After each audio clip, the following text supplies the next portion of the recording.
pierre est symbolique. C'est parce que le prophète a fait ça. Le prophète dans un hadith, le prophète nous dit que cette pierre est symbolique. Et tu sais que cette pierre aussi est dans la Bible. C'est que la Bible a annoncé cette pierre.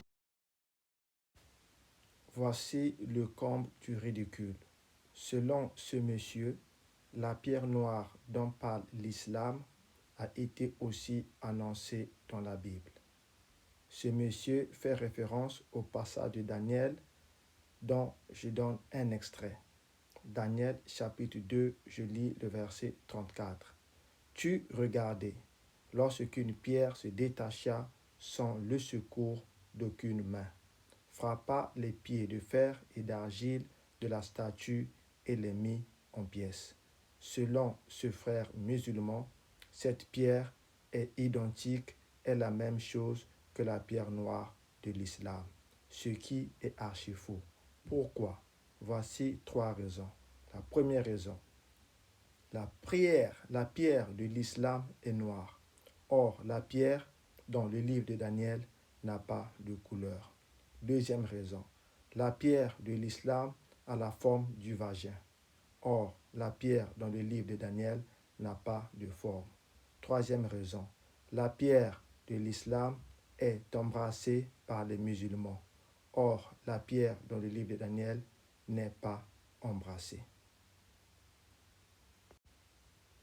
Voici à quoi ressemble la pierre noire de l'islam. Elle a une forme particulière. Selon l'islam, cette pierre était blanche, elle est devenue noire à cause des péchés.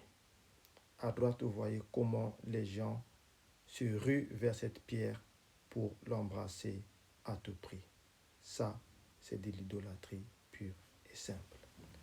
Alors, nous venons de voir que la pierre dont parle le prophète Daniel n'a rien à voir avec la pierre noire de l'islam. Mais la Bible nous explique encore plus loin qu'est-ce que cette pierre veut dire. Lisons Daniel chapitre 2, les versets 44 à 45. Dans le temps de ces rois, le Dieu des cieux suscitera un royaume qui ne sera jamais détruit et qui ne passera point sous la domination d'un autre peuple. Il brisera et anéantira tous ces royaumes-là, et lui-même subsistera éternellement. C'est ce qui indique la pierre que tu as vue se détacher de la montagne sans le secours d'aucune main, et qui a brisé le fer, les reins, l'argile, l'argent et l'or. Le grand Dieu a fait connaître au roi ce qui doit arriver après cela. Le sens est véritable et son explication est certaine. Selon ces versets, nous pouvons comprendre premièrement que la pierre est un royaume. Deuxièmement, ce royaume subsistera éternellement. Alors nous savons, aucun royaume humain ne peut subsister éternellement. Le seul royaume qui peut subsister éternellement, ça doit être le royaume de Dieu, le royaume divin.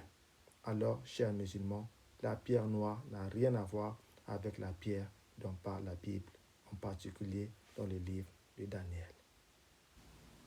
Dans le psaume 145, les versets 12 et 13, nous pouvons lire « Pour faire connaître au Fils de l'homme ta puissance et la splendeur glorieuse de ton règne.